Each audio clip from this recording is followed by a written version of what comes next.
Loop quantum gravity is a theory that attempts to describe the quantum properties of the universe and gravity. It is also a theory of quantum spacetime because, according to general relativity, gravity is a manifestation of the geometry of spacetime. LQG is an attempt to merge quantum mechanics and general relativity. The main output of the theory is a physical picture of space where space is granular. The granularity is a direct consequence of the quantization. It has the same nature as the granularity of the photons in the quantum theory of electromagnetism and the discrete levels of the energy of the atoms. Here, it is space itself that is discrete. In other words, there is a minimum distance possible to travel through it. More precisely, space can be viewed as an extremely fine fabric or network woven of finite loops. These networks of loops are called spin networks. The evolution of a spin network over time is called a spin foam. The predicted size of this structure is the Planck length, which is approximately 10^35 meters. According to the theory, there is no meaning to distance at scales smaller than the Planck scale. Therefore, LQG predicts that not just matter, but space itself, has an atomic structure. Today LQG is a vast area of research, developing in several directions, which involves about 30 research groups worldwide. They all share the basic physical assumptions and the mathematical description of quantum space. The full development of the theory is being pursued in two directions, the more traditional canonical loop quantum gravity, and the newer covariant loop quantum gravity, more commonly called spin foam theory. Research into the physical consequences of the theory is proceeding in several directions. Among these, the most well-developed is the application of LQG to cosmology, called loop quantum cosmology. LQC applies LQG ideas to the study of the early universe and the physics of the Big Bang. Its most spectacular consequence is that the evolution of the universe can be continued beyond the Big Bang. The Big Bang appears thus to be replaced by a sort of cosmic Big Bounce. History. In 1986, Ashtka reformulated Einstein's general relativity in a language closer to that of the rest of fundamental physics. Shortly after, Ted Jacobson and Lee Smolin realized that the formal equation of quantum gravity, called the Wheeler-DeWitt equation, admitted solutions labeled by loops, when rewritten in the new Ashtka variables, and Carlo Rovelli and Lee Smolin defined a non-perturbative and background-independent quantum theory of gravity in terms of these loop solutions. Jorge Pulin and Jerzy Lewandowski understood that the intersections of the loops are essential for the consistency of the theory, and the theory should be formulated in terms of intersecting loops, or graphs. In 1994, Rovelli and Smolin showed that the quantum operators of the theory associated to area and volume have a discrete spectrum. That is, geometry is quantized. This result defines an explicit basis of states of quantum geometry, which turned out to be labeled by Roger Penrose's spin networks, which are graphs labeled by spins. The canonical version of the dynamics was put on firm ground by Thomas Thiemann, who defined an anomaly-free Hamiltonian operator, showing the existence of a mathematically consistent background-independent theory. The covariant or spin foam version of the dynamics developed during several decades, and crystallized in 2008, from the joint work of research groups in France, Canada, UK, Poland, and Germany, led to the definition of a family of transition amplitudes, which in the classical limit can be shown to be related to a family of truncations of general relativity. The finiteness of these amplitudes was proven in 2011. It requires the existence of a positive cosmological constant, and this is consistent with observed acceleration in the expansion of the universe. General covariance and background independence. In theoretical physics, general covariance is the invariance of the form of physical laws under arbitrary differentiable coordinate transformations.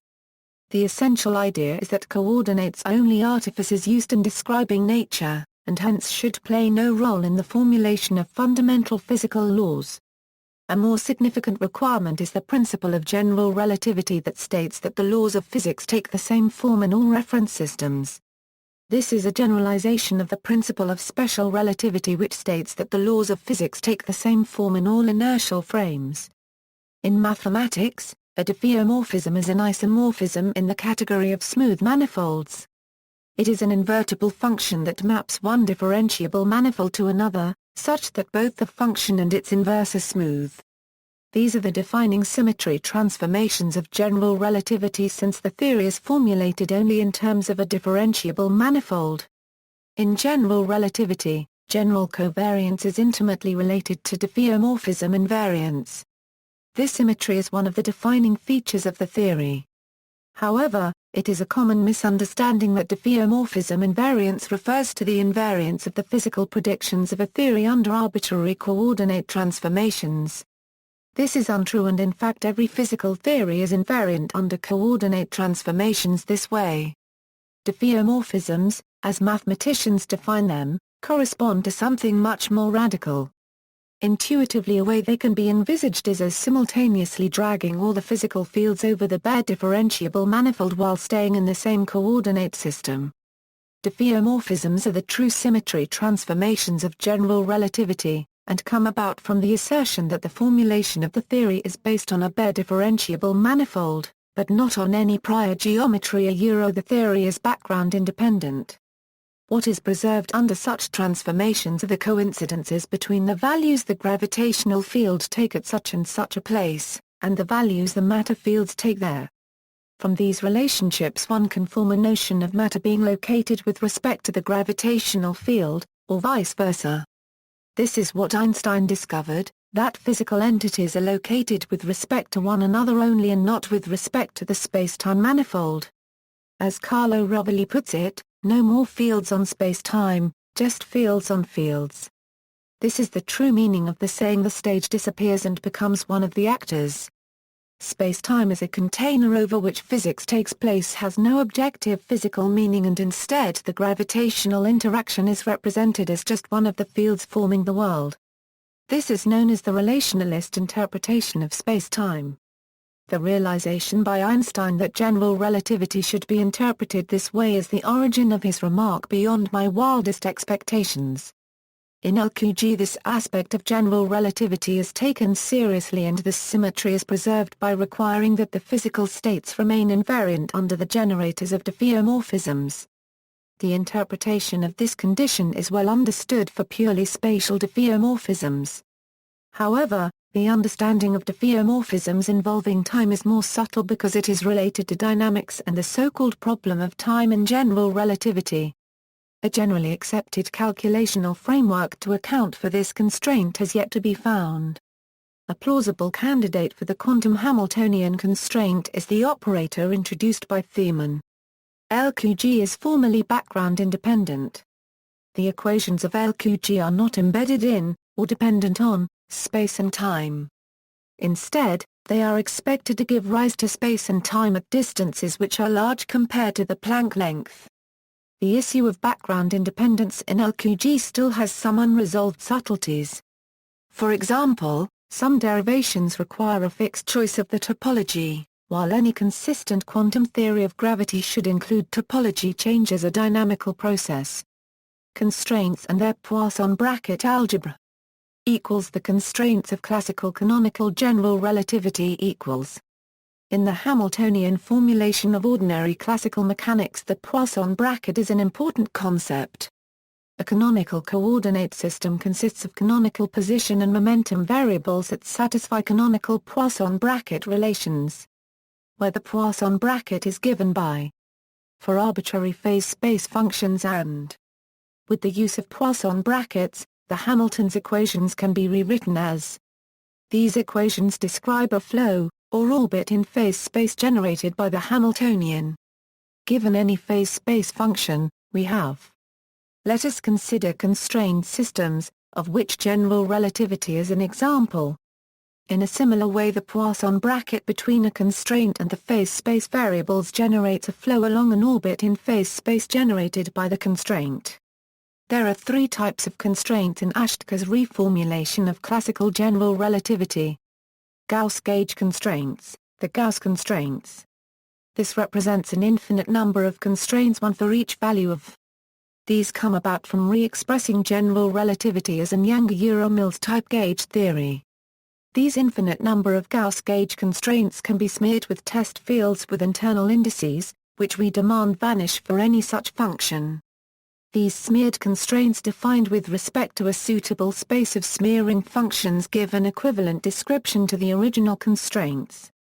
In fact, Ashke's formulation may be thought of as ordinary Yang-Mills theory together with the following special constraints, resulting from diffeomorphism invariance, and a Hamiltonian that vanishes. The dynamics of such a theory are thus very different from that of ordinary Yang-Mills theory.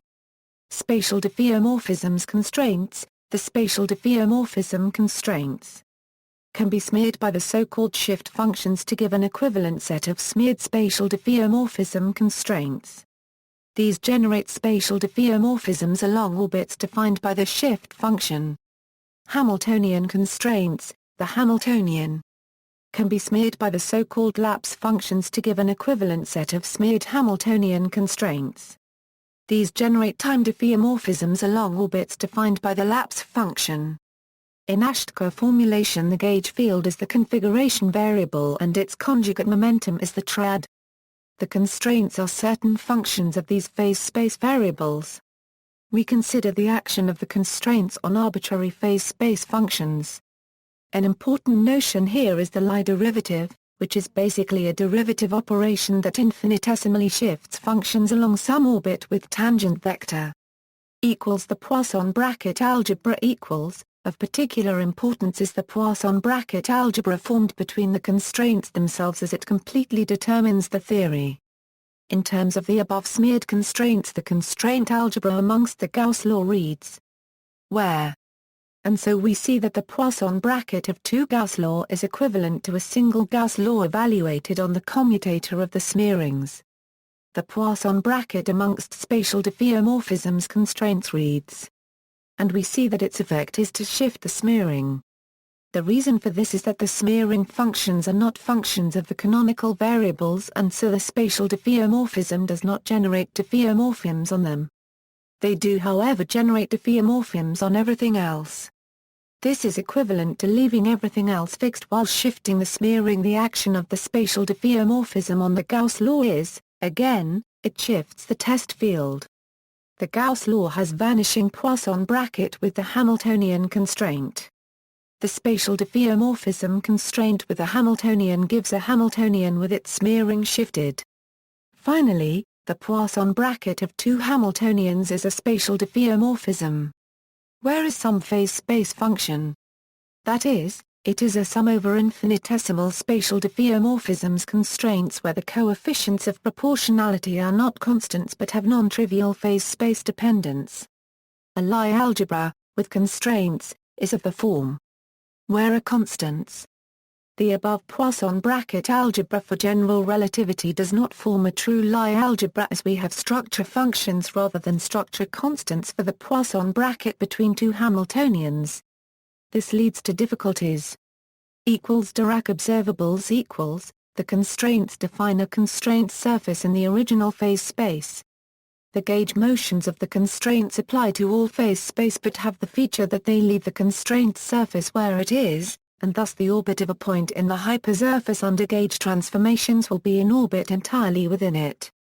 Dirac observables are defined as phase space functions that Poisson commute with all the constraints when the constraint equations are imposed, that is, they are quantities defined on the constraint surface that are invariant under the gauge transformations of the theory.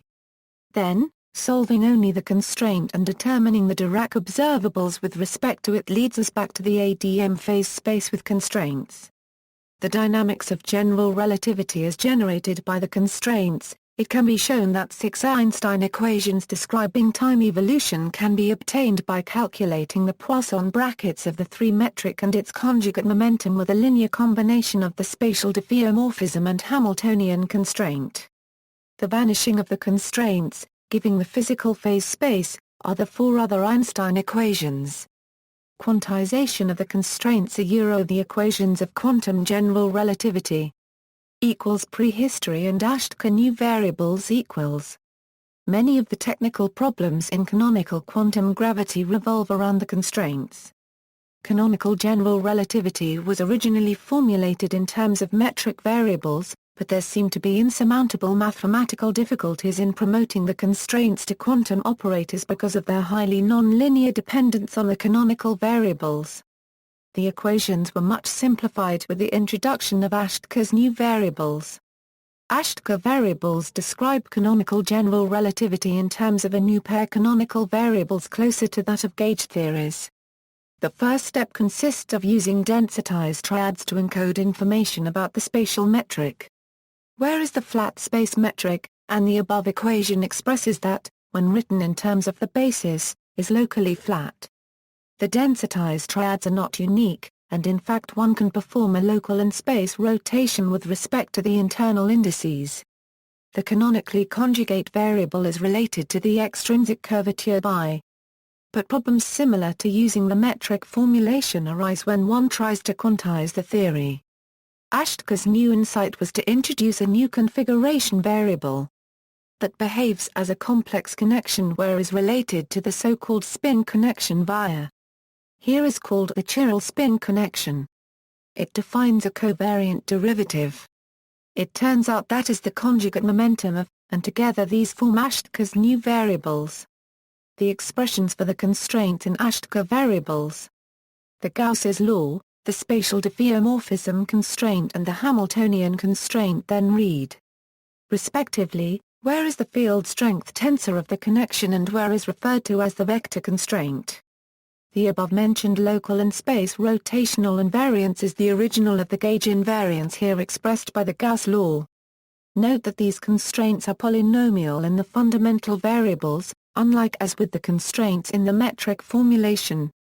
This dramatic simplification seemed to open up the way to quantizing the constraints. With Ashke's new variables, given the configuration variable, it is natural to consider wave functions. This is the connection representation. It is analogous to ordinary quantum mechanics with configuration variable and wave functions.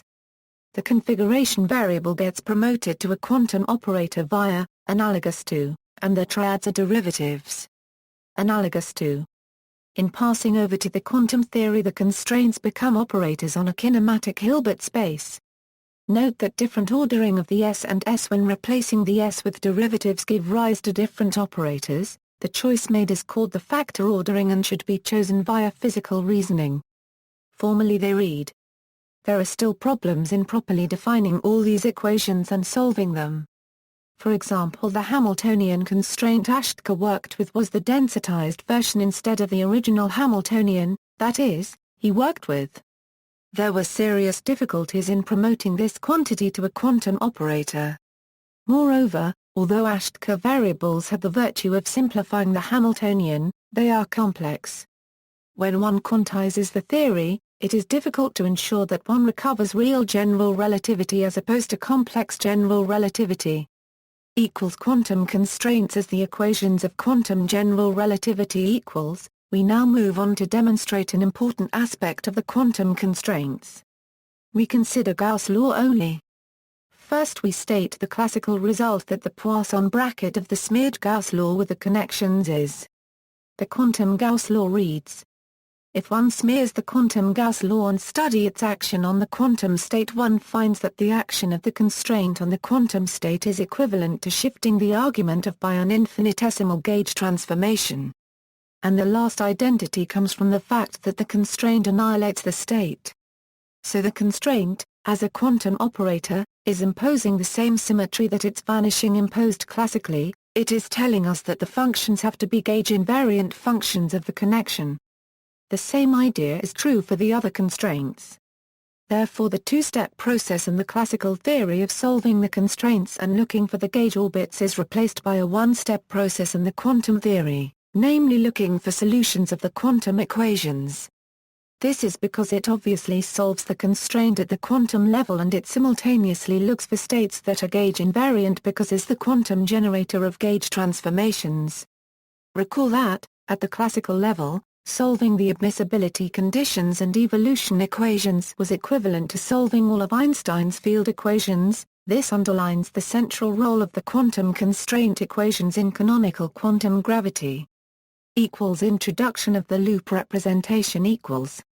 It was in particular the inability to have good control over the space of solutions to the Gauss law and spatial diffeomorphism constraints that led Rovelli and Smolin to consider a new representation, the loop representation in gauge theories and quantum gravity. We need the notion of a holonomy. A holonomy is a measure of how much the initial and final values of a spinel vector differ after parallel transport around a closed loop. It is denoted. Knowledge of the holonomies is equivalent to knowledge of the connection, up to gauge equivalence. Holonomies can also be associated with an edge. Under a Gauss law these transform as. For a closed loop if we take the trace of this, that is, putting and summing we obtain. Or. The trace of an holonomy around a closed loop is written. And is called a Wilson loop. Thus Wilson loops are gauge invariant. The explicit form of the holonomy is. Where is the curve along which the holonomy is evaluated, and is a parameter along the curve, denotes path ordering meaning factors for smaller values of appear to the left, and are matrices that satisfy the algebra. The Pauli matrices satisfy the above relation. It turns out that there are infinitely many more examples of sets of matrices that satisfy these relations, where each set comprises matrices with, and where none of these can be thought to decompose into two or more examples of lower dimension. They are called different irreducible representations of the algebra. The most fundamental representation being the Pauli matrices. The holonomy is labeled by a half-integer according to the irreducible representation used. The use of Wilson loops explicitly solves the Gauss gauge constraint. To handle the spatial diffeomorphism constraint we need to go over to the loop representation. As Wilson loops form a basis we can formally expand any Gauss gauge invariant function as. This is called the loop transform. We can see the analogy with going to the momentum representation in quantum mechanics, see position and momentum space. There one has a basis of states labeled by a number and one expands, and works with the coefficients of the expansion. The inverse loop transform is defined by. This defines the loop representation. Given an operator in the connection representation, one should define the corresponding operator on in the loop representation via, where is defined by the usual inverse loop transform. A transformation formula giving the action of the operator on in terms of the action of the operator on is then obtained by equating the RHS of with the RHS of with substituted into, namely, or, whereby we mean the operator but with the reverse factor ordering. We evaluate the action of this operator on the Wilson loop as a calculation in the connection representation and rearranging the result as a manipulation purely in terms of loops. This gives the physical meaning of the operator. For example, if corresponded to a spatial diffeomorphism, then this can be thought of as keeping the connection field of where it is while performing a spatial diffeomorphism on instead. Therefore the meaning of is a spatial diffeomorphism on, the argument of. In the loop representation we can then solve the spatial diffeomorphism constraint by considering functions of loops that are invariant under spatial diffeomorphisms of the loop. That is, we construct what mathematicians call knot invariants. This opened up an unexpected connection between knot theory and quantum gravity. What about the Hamiltonian constraint? Let us go back to the connection representation. Any collection of non-intersecting Wilson loops satisfy Ashke's quantum Hamiltonian constraint. This can be seen from the following. With a particular ordering of terms and replacing by a derivative, the action of the quantum Hamiltonian constraint on a Wilson loop is.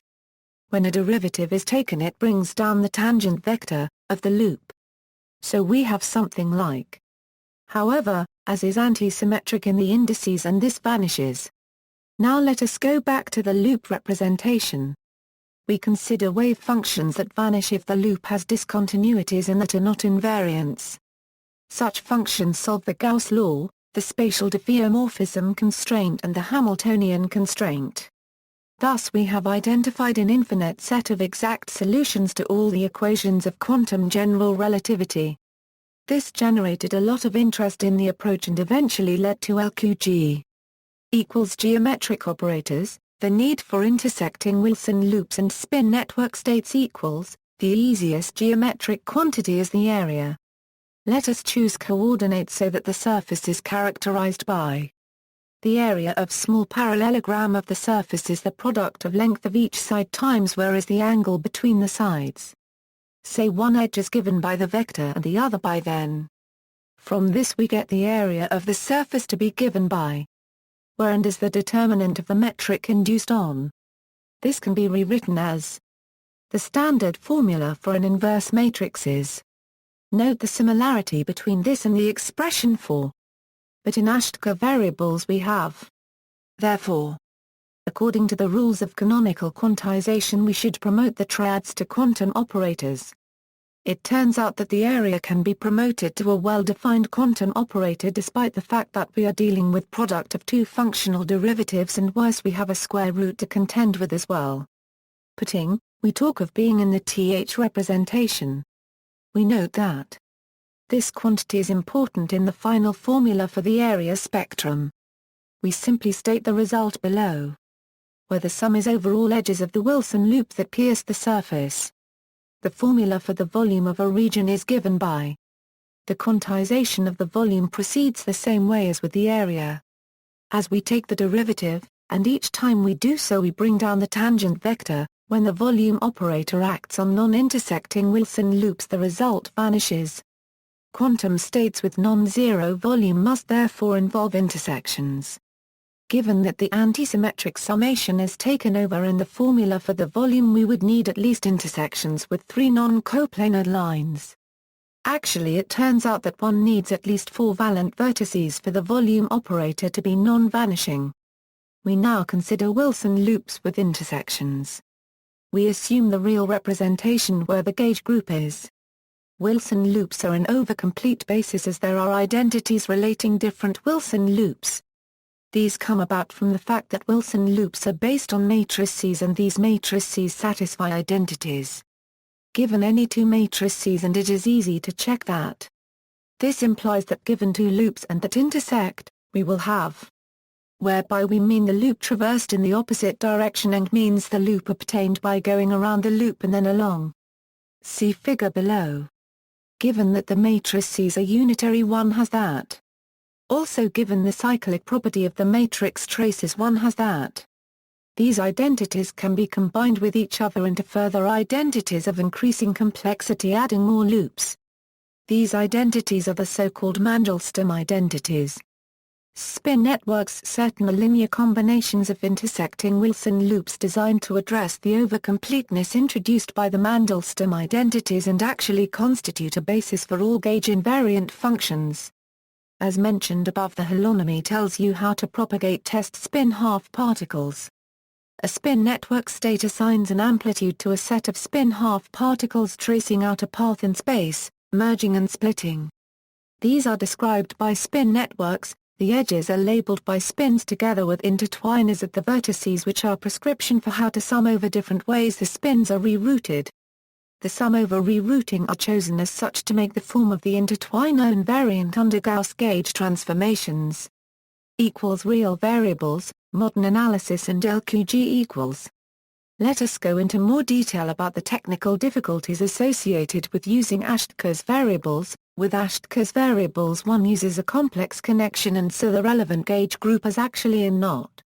As is non-compact it creates serious problems for the rigorous construction of the necessary mathematical machinery. The group is on the other hand is compact and the relevant constructions needed have been developed. As mentioned above, because Ashtkar's variables are complex it results in complex general relativity. To recover the real theory one has to impose what are known as the reality conditions. These require that the densitized triad be real and that the real part of the Ashtkar connection equals the compatible spin connection determined by the densitized triad. The expression for compatible connection is rather complicated and as such non-polynomial formula enters through the back door. Before we state the next difficulty we should give a definition. A tensor density of weight transforms like an ordinary tensor, except that in addition the th power of the Jacobian appears as a factor, that is. It turns out that it is impossible, on general grounds, to construct a UV finite, diffeomorphism non-violating operator corresponding to. The reason is that the rescaled Hamiltonian constraint is a scalar density of weight 2, while it can be shown that only scalar densities of weight 1 have a chance to result in a well-defined operator. Thus, one is forced to work with the original unrescaled, density 1 valued, Hamiltonian constraint. However, this is non-polynomial and the whole virtue of the complex variables is questioned. In fact, all the solutions constructed for Ashke's Hamiltonian constraint only vanished for finite regularization. However, this violates spatial diffeomorphism invariance. Without the implementation and solution of the Hamiltonian constraint, no progress can be made and no reliable predictions are possible. To overcome the first problem, one works with the configuration variable. Where is real? The Gauss law and the spatial diffeomorphism constraints are the same. In real Ashke variables, the Hamiltonian is. The complicated relationship between and the desitized triads causes serious problems upon quantization. It is with the choice that the second more complicated term is made to vanish. However, as mentioned above, reappears in the reality conditions. Also, we still have the problem of the factor. Thiemann was able to make it work for real. First, he could simplify the troublesome by using the identity. Where is the volume? The n can be promoted to well-defined operators in the loop representation, and the Poisson bracket is replaced by a commutator upon quantization. This takes care of the first term. It turns out that a similar trick can be used to treat the second term. One introduces the quantity and notes that we are then able to write.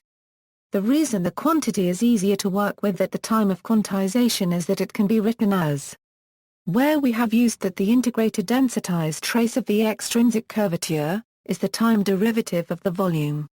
In the long history of canonical quantum gravity, formulating the Hamiltonian constraint as a quantum operator in a mathematically rigorous manner has been a formidable problem.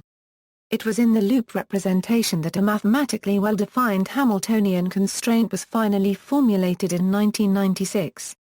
We leave more details of its construction to the article Hamiltonian constraint of LQG. This, together with the quantum versions of the Gauss law and spatial diffeomorphism constraints written in the loop representation, are the central equations of LQG. Finding the states that are annihilated by these constraints, and finding the corresponding physical inner product, and observables is the main goal of the technical side of LQG. A very important aspect of the Hamiltonian operator is that it only acts at vertices. More precisely, its action is non-zero on at least vertices of valence 3 and greater, and results in a linear combination of new spin networks where the original graph has been modified by the addition of lines at each vertex together and a change in the labels of the adjacent links of the vertex. Solving the quantum constraints equals. We solve, at least approximately, all the quantum constraint equations and for the physical inner product to make physical predictions. Before we move on to the constraints of LQG, let us consider certain cases. We start with a kinematic Hilbert space so is equipped with an inner product the kinematic inner product. Say we have constraints whose zero eigenvalues lie in their discrete spectrum. Solutions of the first constraint correspond to a subspace of the kinematic Hilbert space. There will be a projection operator mapping onto. The kinematic inner product structure is easily employed to provide the inner product structure after solving this first constraint. The new inner product is simply.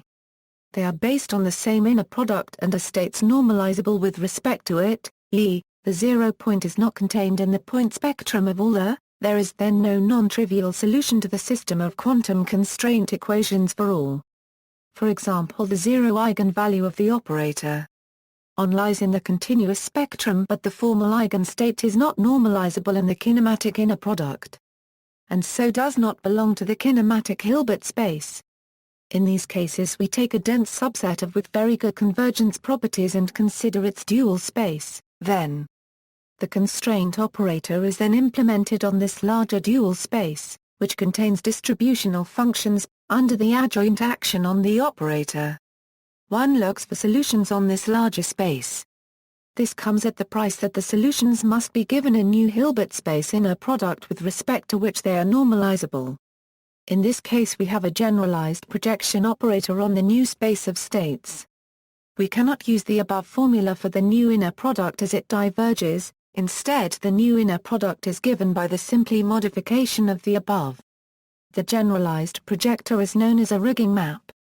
Let us move to LQG. Additional complications will arise from the fact the constraint algebra is not a Lie algebra due to the bracket between two Hamiltonian constraints. The Gauss law is solved by the use of spin network states. They provide a basis for the kinematic Hilbert space. The spatial diffeomorphism constraint has been solved. The induced inner product on has a very simple description in terms of spin network states. Given two spin networks and, with associated spin network states and, the inner product is one if and are related to each other by a spatial diffeomorphism and zero otherwise. The Hamiltonian constraint maps diffeomorphism invariant states onto non-diffeomorphism invariant states as so does not preserve the diffeomorphism Hilbert space. This is an unavoidable consequence of the operator algebra, in particular the commutator. As can be seen by applying this to and using to obtain. And so is not in. This means that you can't just solve the diffeomorphism constraint and then the Hamiltonian constraint.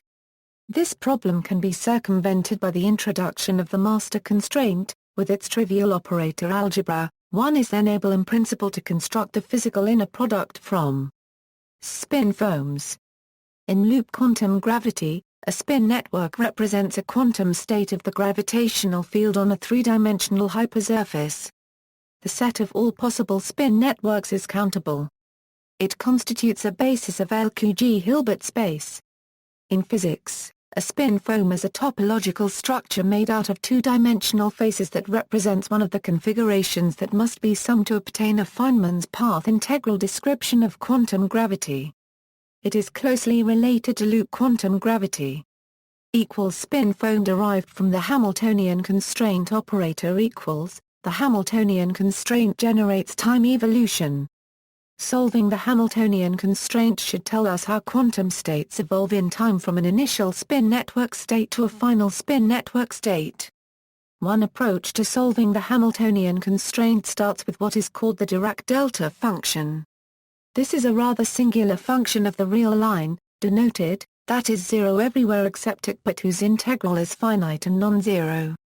It can be represented as a Fourier integral. One can employ the idea of the delta function to impose the condition that the Hamiltonian constraint should vanish. It is obvious that is non-zero only when for all in. Using this we can project out solutions to the Hamiltonian constraint. With analogy to the Fourier integral given above, this projector can formally be written as. Interestingly, this is formally spatially diffeomorphism invariant. As such it can be applied at the spatially diffeomorphism invariant level. Using this the physical inner product is formally given by where are the initial spin network and is the final spin network. The exponential can be expanded. And each time a Hamiltonian operator acts it does so by adding a new edge at the vertex. The summation over different sequences of actions can be visualized as a summation over different histories of interaction vertices in the time evolution sending the initial spin network to the final spin network. This then naturally gives rise to the two complex underlying the spin foam description. We evolve forward an initial spin network sweeping out a surface. The action of the Hamiltonian constraint operator is to produce a new planar surface starting at the vertex. We are able to use the action of the Hamiltonian constraint on the vertex of a spin network state to associate an amplitude to each interaction. See figure below. This opens up a way of trying to directly link canonical LQG to a path integral description. Now just as a spin networks describe quantum space, each configuration contributing to these path integrals, or sums over history, describe quantum spacetime. Because of their resemblance to soap foams and the way they are labeled, John Bayes gave these quantum spacetimes the name spin foams. There are however severe difficulties with this particular approach. For example, the Hamiltonian operator is not self-adjoint, In fact, it is not even a normal operator, and so the spectral theorem cannot be used to define the exponential in general. The most serious problem is that the s are not mutually commuting. It can then be shown the formal quantity cannot even define a projector. The master constraint does not suffer from these problems and as such offers a way of connecting the canonical theory to the path integral formulation. Spin foams from BF theory equals. It turns out there are alternative routes to formulating the path integral, however their connection to the Hamiltonian formalism is less clear. One way is to start with the BF theory. This is a simpler theory to general relativity. It has no local degrees of freedom and as such depends only on topological aspects of the fields.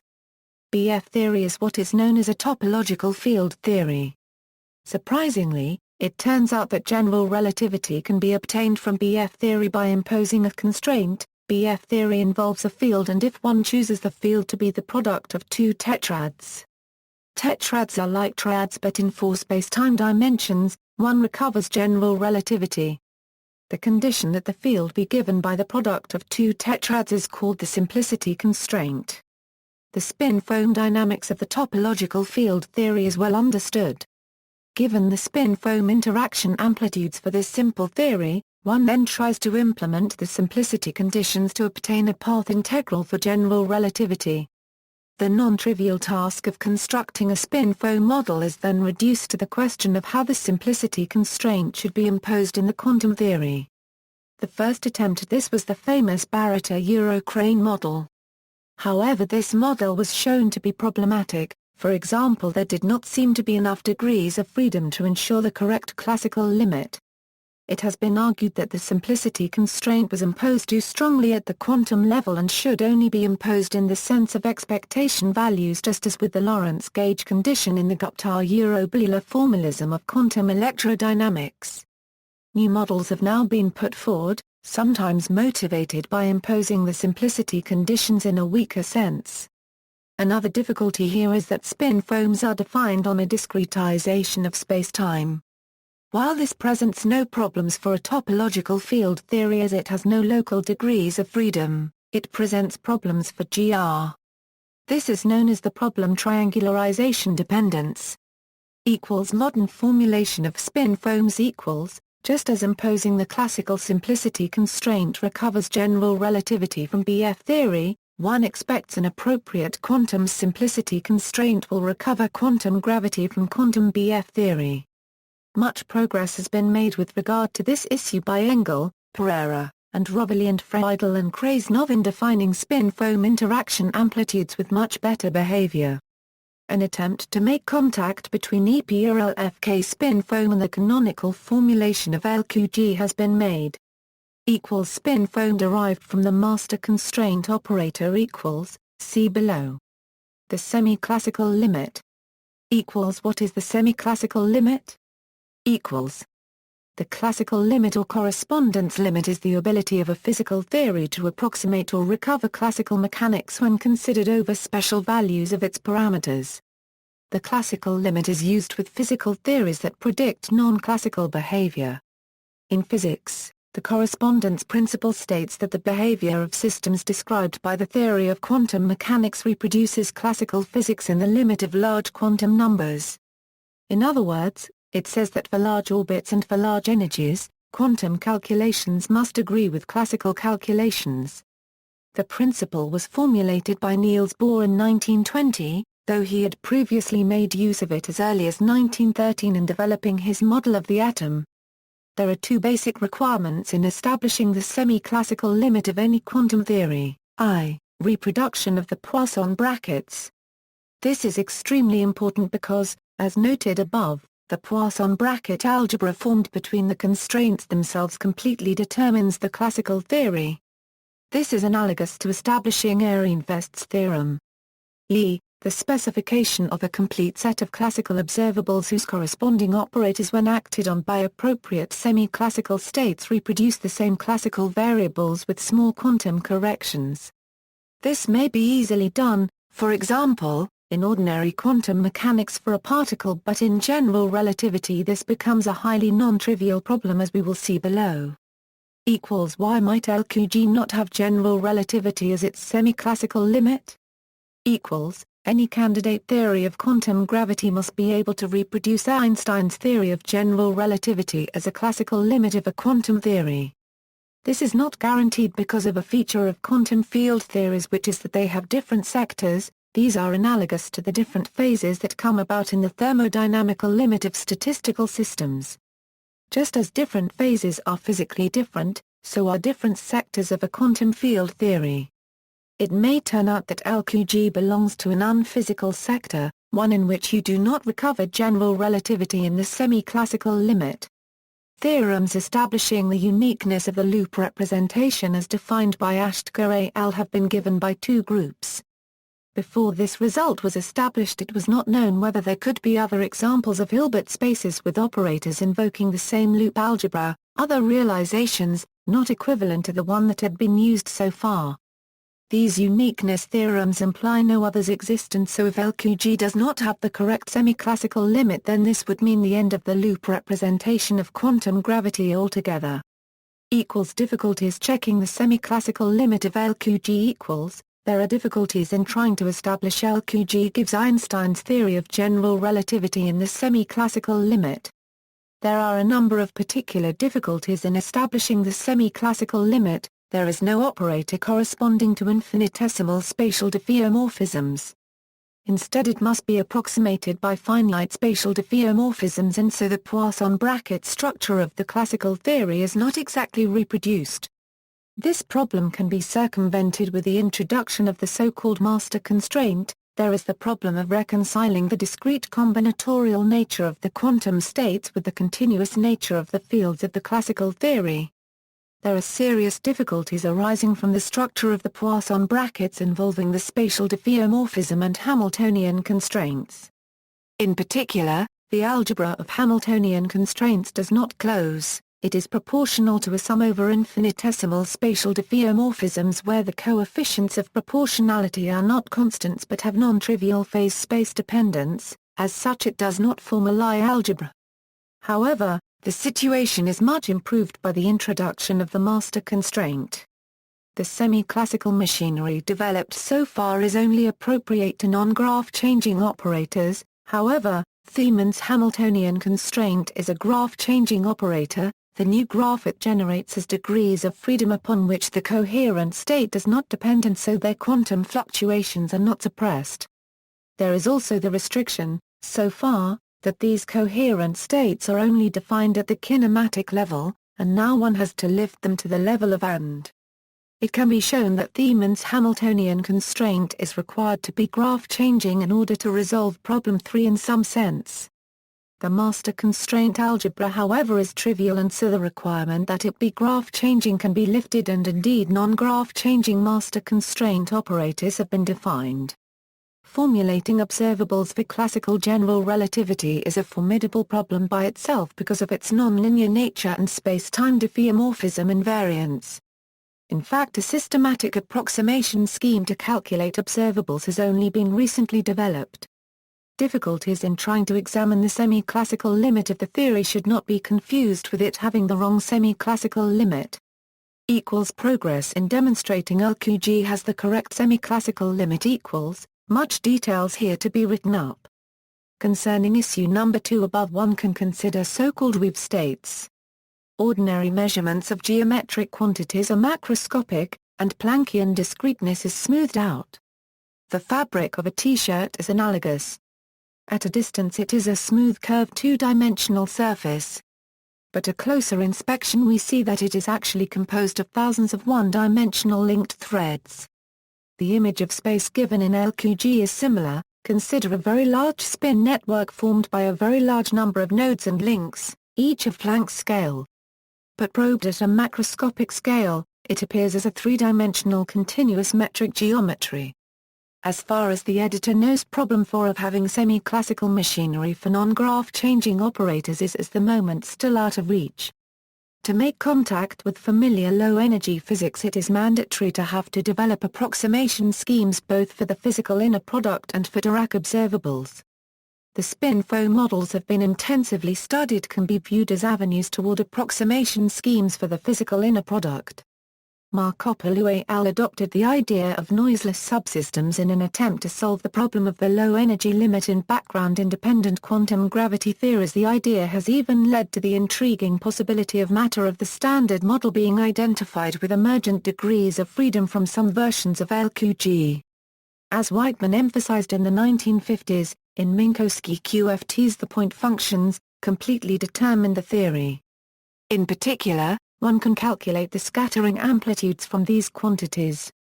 As explained below in the section on the background-independent scattering amplitudes, in the background-independent context, the point functions refer to a state, and in gravity that state can naturally encode information about a specific geometry which can then appear in the expressions of these quantities. Leading-order LQG calculations have been shown to agree in an appropriate sense with the point functions calculated in the effective low-energy quantum general relativity. Improved dynamics in the master constraint.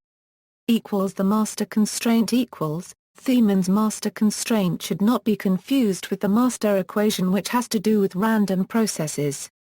The master constraint program for loop quantum gravity was proposed as a classically equivalent way to impose the infinite number of Hamiltonian constraint equations. Being a continuous index, in terms of a single master constraint, which involves the square of the constraint in question. Note that we're infinitely many whereas the master constraint is only one. It is clear that if vanishes then so do the infinitely many s. Conversely, if all the s vanish then so does, therefore they are equivalent. The master constraint involves an appropriate averaging over all space and so is invariant under spatial diffeomorphisms. Hence its Poisson bracket with the spatial diffeomorphism constraint is simple. It is invariant as well. Also, obviously as any quantity Poisson commutes with itself, and the master constraint being a single constraint, it satisfies. We also have the usual algebra between spatial diffeomorphisms. This represents a dramatic simplification of the Poisson bracket structure, and raises new hope in understanding the dynamics and establishing the semi-classical limit. An initial objection to the use of a master constraint was that on first sight it did not seem to encode information about the observables. Because the mater constraint is quadratic in the constraint, when you compute its Poisson bracket with any quantity, the result is proportional to the constraint, therefore it always vanishes when the constraints are imposed and as such does not select out particular phase space functions. However, it was realized that the condition is equivalent to being a Dirac observable. So the master constraint does capture information about the observables. Because of his significance this is known as the master equation. That the master constraint Poisson algebra is an honest Lie algebra opens up the possibility of using a certain method, known as group averaging, in order to construct solutions of the infinite number of Hamiltonian constraints, a physical inner product thereon and Dirac observables via what is known as refined algebraic quantization RAQ. The quantum master constraint equals, define the quantum master constraint as obviously. For all implies. Conversely, if then implies. What is done first is, we are able to compute the matrix elements of the would-be operator, that is, we compute the quadratic form. It turns out that as is a graph-changing, diffeomorphism invariant quadratic form it cannot exist on the kinematic Hilbert space, and must be defined on. The fact that the master constraint operator is densely defined on, it is obvious that is a positive and symmetric operator in. Therefore, the quadratic form associated with is closable. The closure of is the quadratic form of a unique self-adjoint operator, called the Friedrichs extension of. We relabel as for simplicity. It is also possible to construct a quadratic form for what is called the extended master constraint on which also involves the weighted integral of the square of the spatial diffeomorphism constraint. The spectrum of the master constraint may not contain zero due to normal or factor ordering effects which are finite but similar in nature to the infinite vacuum energies of background-dependent quantum field theories. In this case it turns out to be physically correct to replace with provided that the normal ordering constant vanishes in the classical limit, that is, So that is a valid quantization of equals testing the master constraint equals, the constraints in their primitive form are rather singular. This was the reason for integrating them over test functions to obtain smeared constraints. However, it would appear that the equation for the master constraint, given above, is even more singular, involving the product of two primitive constraints. Squaring the constraint is dangerous, as it could lead to worsened ultraviolent behavior of the corresponding operator, and hence the master constraint program must be approached with due care. In doing so, the master constraint program has been satisfactorily tested in a number of model systems with non-trivial constraint algebras, free and interacting field theories. The master constraint for LQG was established as a genuine positive self-adjoint operator, and the physical Hilbert space of LQG was shown to be non-empty. An obvious consistency test LQG must pass to be a viable theory of quantum general relativity. Applications of the master constraint equals, the master constraint has been employed in attempts to approximate the physical inner product and define more rigorous path integrals. The consistent discretizations approach to LQG is an application of the master constraint program to construct the physical Hilbert space of the canonical theory. Spin foam from the master constraint equals. It turns out that the master constraint is easily generalized to incorporate the other constraints. It is then referred to as the extended master constraint, denoted. We can define the extended master constraint, which imposes both the Hamiltonian constraint and spatial diffeomorphism constraint, as a single operator. Setting this single constraint to 0 is equivalent to n for all in. This constraint implements the spatial diffeomorphism and Hamiltonian constraint at the same time on the kinematic Hilbert space. The physical inner product is then defined as a spin foam representation of this expression is obtained by splitting the parameter in discrete steps and writing. The spin foam description then follows from the application of on a spin network, resulting in a linear combination of new spin networks whose graph and labels have been modified. Obviously, an approximation is made by truncating the value of to some finite integer. An advantage of the extended master constraint is that we are working at the kinematic level, and so far it is only here we have access semi-classical coherent states. Moreover, one can find non-graph changing versions of this master constraint operator, which are the only type of operators appropriate for these coherent states. Algebraic quantum gravity equals. The master constraint program has evolved into a fully combinatorial treatment of gravity known as algebraic quantum gravity. The non-graph changing master constraint operator is adapted in the framework of algebraic quantum gravity. While AQG is inspired by LQG, it differs drastically from it because in AQG there is fundamentally no topology or differential structure. It is background independent in a more generalized sense and could possibly have something to say about topology change. In this new formulation of quantum gravity, AQG semi-classical states always control the fluctuations of all present degrees of freedom.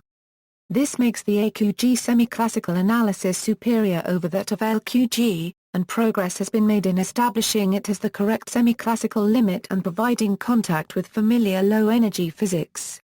See Thieman's book for details. Physical applications of LQG black hole entropy equals. The Amizi parameter is a numerical coefficient appearing in loop quantum gravity. It may take real or imaginary values. Black hole thermodynamics is the area of study that seeks to reconcile the laws of thermodynamics with the existence of black hole event horizons. The no-hair conjecture of general relativity states that a black hole is characterized only by its mass, its charge, and its angular momentum. Hence, it has no entropy. It appears, then, that one can violate the second law of thermodynamics by dropping an object with non-zero entropy into a black hole.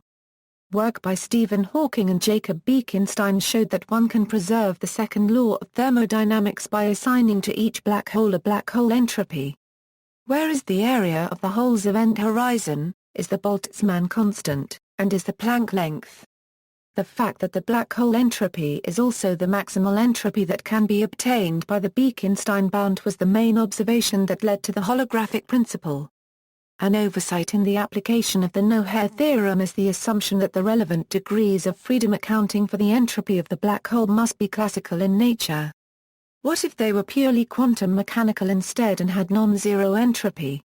Actually, this is what is realized in the LQG derivation of black hole entropy, and can be seen as a consequence of its background independence. The classical black hole space-time comes about from the semi-classical limit of the quantum state of the gravitational field, but there are many quantum states that have the same semi-classical limit. Specifically, in LQG it is possible to associate a quantum geometrical interpretation to the microstates. These are the quantum geometries of the horizon which are consistent with the area of the black hole and the topology of the horizon. LQG offers a geometric explanation of the finiteness of the entropy and of the proportionality of the area of the horizon. These calculations have been generalized to rotating black holes. It is possible to derive, from the covariant formulation of full quantum theory, the correct relation between energy and area, the unreal temperature and the distribution that yields Hawking entropy. The calculation makes use of the notion of dynamical horizon and is done for non-extremal black holes. A recent success of the theory in this direction is the computation of the entropy of all non-singular black holes directly from theory and independent of a Mizzi parameter. The result is the expected formula, whereas the entropy and the area of the black hole, derived by Bekenstein and Hawking on heuristic grounds. This is the only known derivation of this formula from a fundamental theory, for the case of generic non-singular black holes. Older attempts at this calculation had difficulties. The problem was that although loop quantum gravity predicted that the entropy of a black hole is proportional to the area of the event horizon, the result depended on a crucial free parameter in the theory, the above-mentioned Mizzi parameter. However, there is no known computation of the Mizzi parameter, so it had to be fixed by demanding agreement with Bekenstein and Hawking's calculation of the black hole entropy. Loop quantum cosmology equals. The popular and technical literature makes extensive references to LQG-related topic of loop quantum cosmology. LQC was mainly developed by Martin Bergouwold. It was popularized loop quantum cosmology and Scientific American for predicting a big bounce prior to the Big Bang. Loop quantum cosmology is a symmetry-reduced model of classical general relativity quantized using methods that mimic those of loop quantum gravity that predicts a quantum bridge between contracting and expanding cosmological branches. Achievements of LQC have been the resolution of the Big Bang singularity, the prediction of a big bounce, and a natural mechanism for inflation. LQC models share features of LQG and so is a useful toy model. However, the results obtained are subject to the usual restriction that a truncated classical theory, then quantized, might not display the true behavior of the full theory due to artificial suppression of degrees of freedom that might have large quantum fluctuations in the full theory. It has been argued that singularity avoidance in LQC are by mechanisms only available in these restrictive models and that singularity avoidance in the full theory can still be obtained but by a more subtle feature of LQG. Loop quantum gravity phenomenology quantum gravity effects are notoriously difficult to measure because the Planck length is so incredibly small. However, recently physicists have started to consider the possibility of measuring quantum gravity effects, mostly from astrophysical observations and gravitational wave detectors. The energy of those fluctuations at scales this small cause space perturbations which are visible at higher scales. Background independent scattering amplitudes loop quantum gravity is formulated in a background independent language. No space-time is assumed a priori, but rather it is built up by the states of theory themselves. However, scattering amplitudes are derived from point functions, and these, formulated in conventional quantum field theory, are functions of points of a background space-time. The relation between the background-independent formalism and the conventional formalism of quantum field theory on a given space-time is far from obvious, and it is far from obvious how to recover low-energy quantities from the full background-independent theory. One would like to derive the point functions of the theory from the background-independent formalism. in order to compare them with the standard perturbative expansion of quantum general relativity and therefore check that loop quantum gravity yields the correct low-energy limit. A strategy for addressing this problem has been suggested. The idea is to study the boundary amplitude, namely a path integral over a finite spacetime region, seen as a function of the boundary value of the field. In conventional quantum field theory, this boundary amplitude is well defined and codes the physical information of the theory. It does so in quantum gravity as well, but in a fully background independent manner. A generally covariant definition of point functions can then be based on the idea that the distance between physical points arguments of the point function is determined by the state of the gravitational field on the boundary of the space-time region considered. Progress has been made in calculating background-independent scattering amplitudes this way with the use of spin foams.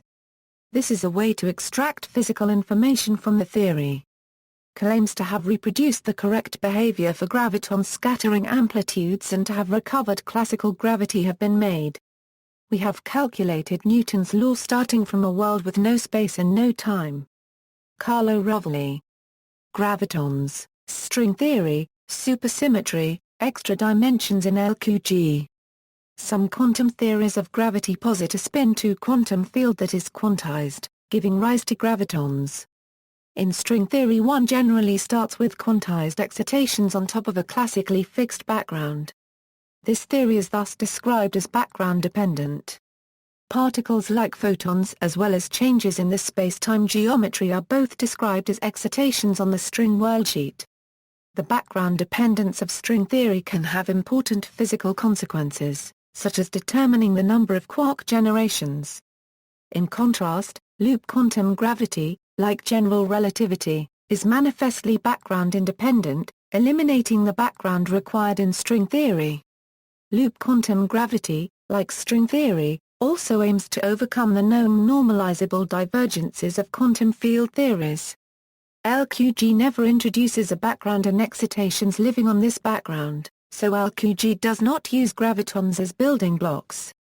Instead, one expects that one may recover a kind of semi-classical limit or weak field limit where something like gravitons will show up again. In contrast, gravitons play a key role in string theory where they are among the first level of excitations of a superstring. LQG differs from string theory in that it is formulated in 3 and 4 dimensions and without supersymmetry or Kaluza-Klein extra dimensions, while the latter requires both to be true. There is no experimental evidence to date that confirms string theory's predictions of supersymmetry and Kaluza-Klein extra dimensions. In a 2003 paper A Dialogue on Quantum Gravity, Carlo Rovelli regards the fact LQG is formulated in 4 dimensions and without supersymmetry as a strength of the theory as it represents the most parsimonious explanation, consistent with current experimental results, over its rival string M theory. Proponents of string theory will often point to the fact that, among other things, it demonstrably reproduces the established theories of general relativity and quantum field theory in the appropriate limits, which loop quantum gravity has struggled to do. In that sense, string theory's connection to established physics may be considered more reliable and less speculative, at the mathematical level. Peter Voigt in Not Even Wrong and Lee Smolin in The Trouble with Physics regard string M theory to be in conflict with current known experimental results. Since LQG has been formulated in 4 dimensions, and M theory requires supersymmetry in 11 dimensions, a direct comparison between the two has not been possible. It is possible to extend mainstream LQG formalism to higher dimensional supergravity, general relativity with supersymmetry and Kaluza-Klein extra dimensions should experimental evidence establish their existence. It would therefore be desirable to have higher dimensional supergravity loop quantizations at one's disposal in order to compare these approaches. In fact, a series of recent papers have been published attempting just this. Most recently, Thiemann have made progress toward calculating black hole entropy for supergravity in higher dimensions. It will be interesting to compare these results to the corresponding superstring calculations. As of April 2013, LHC has failed to find evidence of supersymmetry or Kaluza-Klein extra dimensions, which has encouraged LQG researchers. Shaposhnikov in his paper Is There a New Physics Between Electroweak and Planck Scales? Has proposed the neutrino minimal standard model, which claims the most parsimonious theory is a standard model extended with neutrinos, plus gravity, and that extra dimensions, gut physics, and supersymmetry, string M-theory physics are unrealized in nature, and that any theory of quantum gravity must be four-dimensional, like loop quantum gravity. LQG in related research programs. Several research groups have attempted to combine LQG with other research programs, Johannes R. Strupp, Jesper M. Grimstrup al. Research combines non-commutative geometry with loop quantum gravity, Laurent Friedel, Simone Spitzi al. Spinors and twistor theory with loop quantum gravity, and Lee Smolin al. with Verland entropic gravity and loop gravity. Stefan Alexander, Antonino Marciano and Lee Smolin have attempted to explain the origins of weak force chirality in terms of Ashketer's variables, which describe gravity as chiral, and LQG with Younger-Mills theory fields in four dimensions. Sundance Bilson Thompson, Hackett al. has attempted to introduce standard model via LQG's degrees of freedom as an emergent property. LQG has also drawn philosophical comparisons with causal dynamical triangulation and asymptotically safe gravity, and the spin foam with group field theory and adds CFT correspondence. Smolin and Wen have suggested combining LQG with string-net liquid, tensors, and Smolin and Fotini Markopoulou Calamara quantum graphity. There is the consistent discretizations approach. In addition to what is already mentioned above, Pulin and Gambini provide a framework to connect the path integral and canonical approaches to quantum gravity. They may help reconcile the spin foam and canonical loop representation approaches. Recent research by Chris Dustin and Matilda Markley introduces topology change via top spin networks. Problems and comparisons with alternative approaches. Some of the major unsolved problems in physics are theoretical, meaning that existing theories seem incapable of explaining a certain observed phenomenon or experimental result. The others are experimental, meaning that there is a difficulty in creating an experiment to test a proposed theory or investigate a phenomenon in greater detail. Can quantum mechanics and general relativity be realized as a fully consistent theory? Is space-time fundamentally continuous or discrete? Would a consistent theory involve a force mediated by a hypothetical graviton, or be a product of a discrete structure of spacetime itself? Are there deviations from the predictions of general relativity at very small or very large scales or in other extreme circumstances that flow from a quantum gravity theory? The theory of LQG is one possible solution to the problem of quantum gravity, as is string theory. There are substantial differences, however. For example, string theory also addresses unification, the understanding of all known forces and particles as manifestations of a single entity, by postulating extra dimensions and so far unobserved additional particles and symmetries. Contrary to this, LQG is based only on quantum theory and general relativity, and its scope is limited to understanding the quantum aspects of the gravitational interaction. On the other hand, the consequences of LQG are radical, because they fundamentally change the nature of space and time and provide a tentative but detailed physical and mathematical picture of quantum spacetime. Presently, no semi-classical limit recovering general relativity has been shown to exist. This means it remains unproven that LQG's description of spacetime at the Planck scale has the right continuum limit. Specifically, the dynamics of the theory is encoded in the Hamiltonian constraint, but there is no candidate Hamiltonian. Other technical problems include finding off-shell closure of the constraint algebra and physical inner product vector space, coupling to matter fields of quantum field theory, fate of the renormalization of the graviton and perturbation theory that lead to ultraviolet divergence beyond two loops. While there has been a recent proposal relating to observation of naked singularities, and doubly special relativity as a part of a program called loop quantum cosmology, there is no experimental observation for which loop quantum gravity makes a prediction not made by the standard model or general relativity. Because of the above-mentioned lack of a semi-classical limit, LQG has not yet even reproduced the predictions made by general relativity. An alternative criticism is that general relativity may be an effective field theory, and therefore quantization ignores the fundamental degrees of freedom. See also.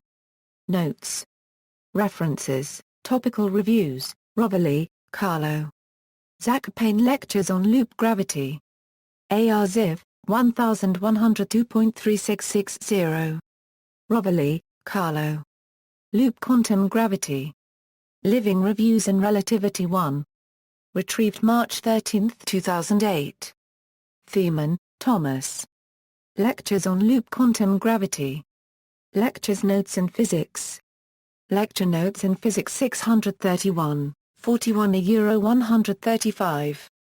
AR Ziv, GRQC/02100094. Bibcode, 2003 LMP. 631. 41 T doi, 10.1007 over 978-3 540 45230 -03. ISBN 978-3-540-40810-9. Ashtka, Upay. Lewandowski, Jerzy. Background Independent Quantum Gravity, a Status Report. Classical and Quantum Gravity 21, R53 Euro 152. AR Ziv, GRQC/04040018. Bibcode, 2004 CQGRA 21 53 A doi, 10.108821R01. Carlo Rovelli and Marcus Gall, Loop Quantum Gravity and the Meaning of Diffeomorphism Invariance, e-print available as GRQC/9910079. Lee Smolin, The Case for Background Independence, e-print available as HEP-TH/05072235. Alejandro Caracci, Loop Quantum Geometry, a Primer, e-print available as 1. Alejandro Perez, Introduction to Loop Quantum Gravity and Spin Films, e-print available as 2. Hermann Nicolai and Caspar Peters Loop and Spin Foam Quantum Gravity, A Brief Guide for Beginners, e-print available as 3. Popular Books, Lee Smolin, Three Roads to Quantum Gravity, Carlo Rovelli, Checos il Tempo? Checos lo Spazio. Di Renzo Editor, Roma, 2004. French translation, Curist c'est que le temps? Curist c'est que le space? Bernard Gilson ed., Brussels, 2006. English translation, What is Time? What is Space? Di Renzo Editor, Roma, 2006. Julian Barber, The End of Time, The Next Revolution in Our Understanding of the Universe, Musser, George. The Complete Idiot's Guide to String Theory. A Physics Teacher 47, 368. Bibcode, 2009 PHT 47Q128H doi, 10.1119/1.30724669. ISBN 978-59257-702-6. A Euro focuses on string theory but has an extended discussion of loop gravity as well. Magazine articles, Lee Smolin, Atoms of Space and Time, Scientific American, January 2004, Martin Bajold, Following the Bouncing Universe, Scientific American, October 2008. Easier introductory, expository or critical works, Upay Ashtka, Gravity and the Quantum, e-print available as GRQC/04100054, John Seabays and Javier Perez de Munian, Gauge Fields, Knots and Quantum Gravity, World Scientific, Carlo Rovelli, A Dialogue on Quantum Gravity, e-print available as HEP-TH/03100077, Rodolfo Gambini and Jorge Pullin, A First Course in Loop Quantum Gravity, Oxford, Carlo Rovelli and Francesca Vidotto, Covariant Loop Quantum Gravity, Cambridge. Draft available online. More advanced introductory expository works, Carlo Rovelli, Quantum Gravity, Cambridge University Press. Draft available online, Thomas Thiemann, Introduction to Modern Canonical Quantum General Relativity, e-print available as GRQC/01100034, Thomas Thiemann, Introduction to Modern Canonical Quantum General Relativity, Cambridge University Press, Opayashtka, New Perspectives in Canonical Gravity, Bibliopolis. Opayashtka, Lectures on Non-Perturbative Canonical Gravity, World Scientific, Rodolfo Gambini and Jorge Pullin, Loops, Knots, Gauge Theories and Quantum Gravity, Cambridge University Press, Hermann Nicolai, Caspar Peters, Marija Zamikala, Loop Quantum Gravity, An Outside View, e-print available as HEP TH/05011114, H. Nicolai and K. Peters, Loop and Spin Foam Quantum Gravity, A Brief Guide for Beginners, e-print available as HEP TH/06011129, T. Thiemann the LQG a Eurostring, Loop Quantum Gravity Quantization of String Theory. Conference Proceedings, John C. Bays, Knots and Quantum Gravity. Fundamental Research Papers, Ashtka, Opay. New Variables for Classical and Quantum Gravity. Physical Review Letters 57, 2244 Euro 2247. Bibcode, 1986 PHRVL 57.2244A DOI, 10.1103/Phys Rev Let 57.2244. PMID 10,033,673, Ashtka, Opay. New Hamiltonian Formulation of General Relativity. Physical Review D36, 1587 Euro 1602. Bibcode, 1987 PHRVD 36.1587A DOI, 10.1103/Phys Rev D 36.1587, Roger Penrose, Angular Momentum, An Approach to Combinatorial Spacetime in Quantum Theory and Beyond, ed. Ted Baisden, Cambridge University Press, 1971, Rovelli, Carlo. Smolin, Lee. Knot Theory and Quantum Gravity. Physical Review Letters 61, 1155 Euro 1158. Bibcode, 1988 PHRVL 61.1155 DOI, 10.1103/Phys Rev Let 61.1155. Rovelli, Carlo. Smolin, Lee. Loop Space Representation of Quantum General Relativity. Nuclear Physics B331, 80 Euro 152. Carlo Rovelli and Lee Smolin, Discreteness of Area and Volume in Quantum Gravity, NUCL. Phys. B442 593-622, e-print available as GRQC/9411005, Kushner unregistered trademark, Carroll. Canonical Quantization of Gravity. In Israel, Werner. Relativity, Astrophysics and Cosmology D. Reidel pages 237 Euro 288. ISBN 90-277-0369-8. Thiemann, Thomas. Loop Quantum Gravity, An Inside View. Approaches to Fundamental Physics. Lecture Notes in Physics 721, 185 Euro 263. AR Ziv, HEP TH/06082110. Bibcode, 2007 LMP. 721 185 T DOI, 10.1007/978-3-540-71117-910. ISBN 978-3-540-71115-5.